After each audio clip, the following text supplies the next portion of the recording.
copying Bach's one-note aria, an investigation into complex simplicity, the drama that Bach wrote about an artistic battle and a network of meanings.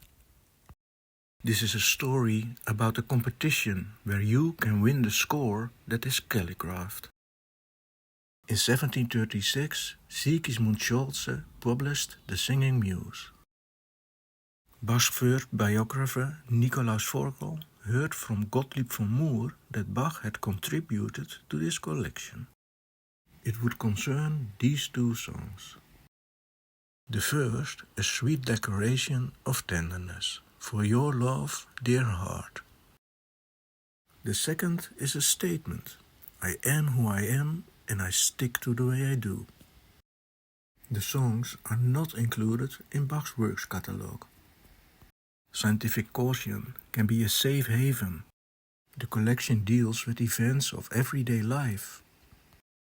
The simple musical setting of the love song A minor and the carefree walk of life in a major key do not seem to be the work of a genius, a playful and witty genius, as we will see.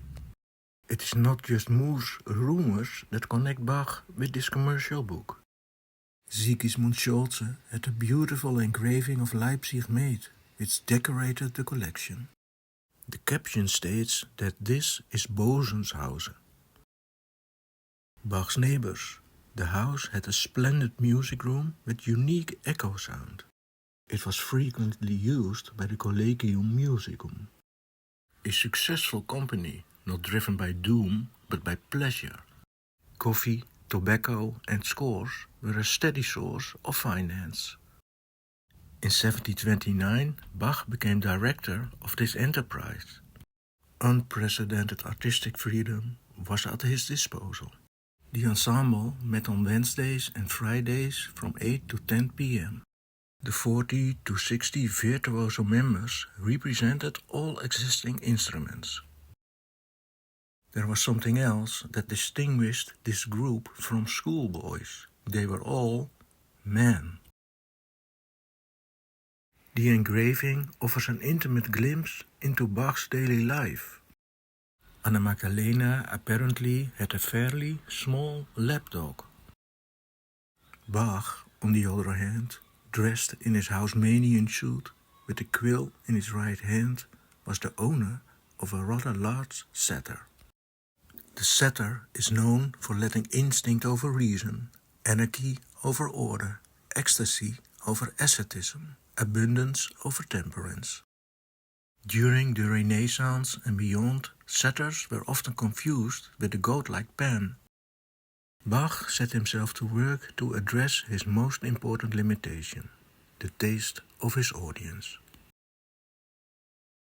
The result was a drama called The Battle of Phoebus and Pan, a singing contest where opposite values were at stake. In form, an opera full of lively interaction. The story is an adaptation of Ovid's Metamorphoses. The autograph is a true calligraphic feast. In the overture, hunting winds are sent back to their holes to please the echo. Bach's sweeping technique for note corrections seems to follow their trail. Ink corrosion caused many holes in the paper. Bach had left the door of his composing room ajar. One of his children sneaked in and unseen offered a helping hand.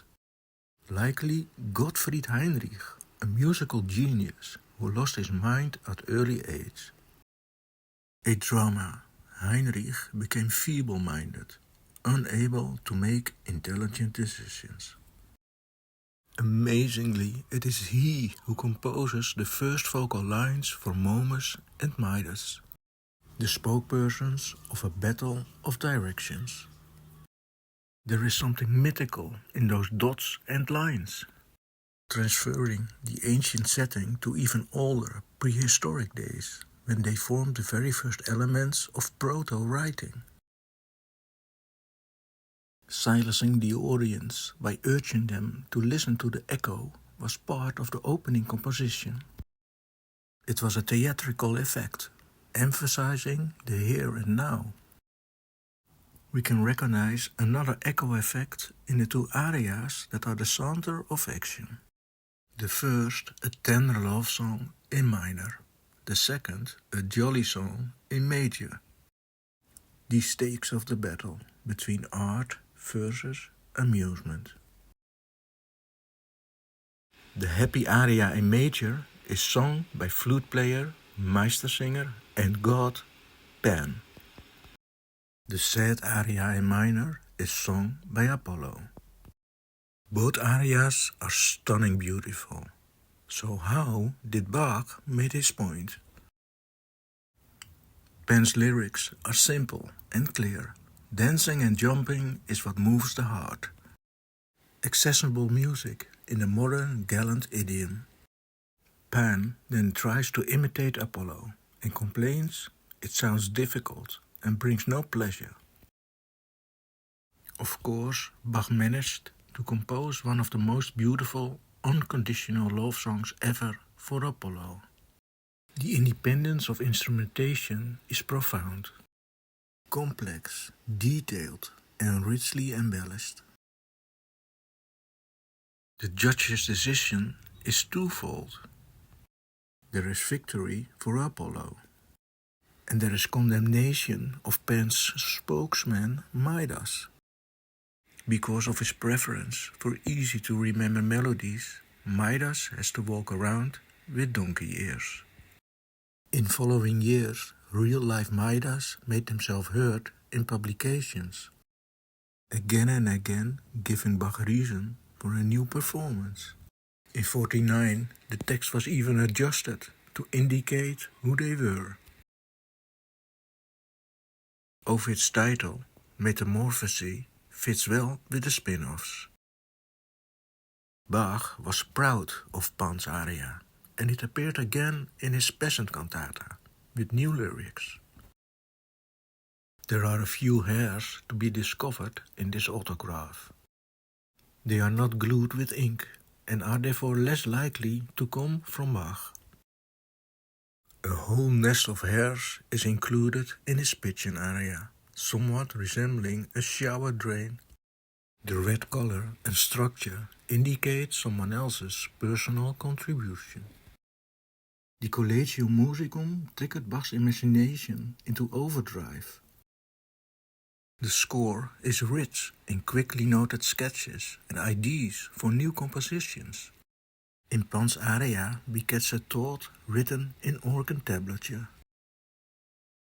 At the heart of Apollo's aria we catch a more substantial idea, captured in calligraphic embrace. The outlines of an opening piece. It reveals something of the order in which voices were composed and calligraphed. The middle voices are still largely blank. It was a concert for 4 voices and a large orchestra, written with the same type of ink, but with a newly cut quill. Exactly at the heart of the autograph of Apollo's complex music, we find a second sketched composition. It is his easiest to remember and whistle tune. Bach's simplest composition, in a different key, yet with complex meanings, the aria Man. A low quarter note A sung by a bass with a pitty text. Apollo's aria testifies of his love for another man, Hyacinthus, son of the Muse of singing, often depicted riding a swan. And we can't help but wonder if this guy is the one from the sketch. On September 29th, Michael's party took place. Leipzig was crowded and Bach composed on a grand scale. For the opening chorus, Bach returned to his very first musical drama, the Hunting Cantata. Climax of the tension in this cantata is when Pan declares, "I am a god," and then bows at the feet of the birthday duke. We are back in ancient times, and Bach makes it clear what the balance of power is. The cheerful final piece of the Hunting Cantata became the opening for the Michael festivities. But this time it supported a different story. The title tells who is meant by man. People sing with joy about victory. This time the hero is Archangel Michael, blessed with quite a supply of quill on his back. It's a story about the good versus the bad. There are some animal unfriendly actions, and it ends with good having evil at its seat. These cats in the middle of Apollo's love song was for Michael's party. It is a glimpse into Bach's creative mind. The final other version reveals that man refers to all people, his audience. What at first glance seemed individual turns out to be collective. The single-note aria therefore also reflects one of Bach's favorite Bible passages. Musicians and singers were as one, making one sound over the words, "He is good." Bach annotated, in attentive music, God is present. Gottfried wrote in his published musical lexicon that Bach was the inventor of the melodic Bach motive. He later corrected this in pencil in his own copy. Nicolaus Bach turned out to be the inventor. Johann Sebastian was obsessed with omnipresent manifesting this fact in his compositions. Large-scale proportionality was molded on it. He invested his composing sons with it, and it became a beloved subject during composition lessons. It lent itself to take shape in all kinds of ways. With some attention, its presence is also reflected in the calligraphy of his triumphantly minimalist composition. You can win this score. Leave a comment, artful, amusing, what comes to mind. One winner will be chosen on September 29th. Bach had his pet pen at his feet. The singing Muse engraving shows even more of his world, floating quill suppliers. Let's pay some attention to that. Whether Bach would pick up a feather during a stroll is a question for the next video.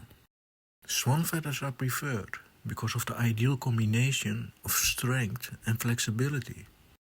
They molt during the breeding season from June to late September. First the females, then the males. The 5 outer quills are the most suitable, and they are curved to the left or to the right. The feathers are heated in sand at 180 degrees to harden them. The barbs are stripped off. The shaft is supplied with a thin strip for extending the ink supply. Man, oh man, I could talk about this for hours.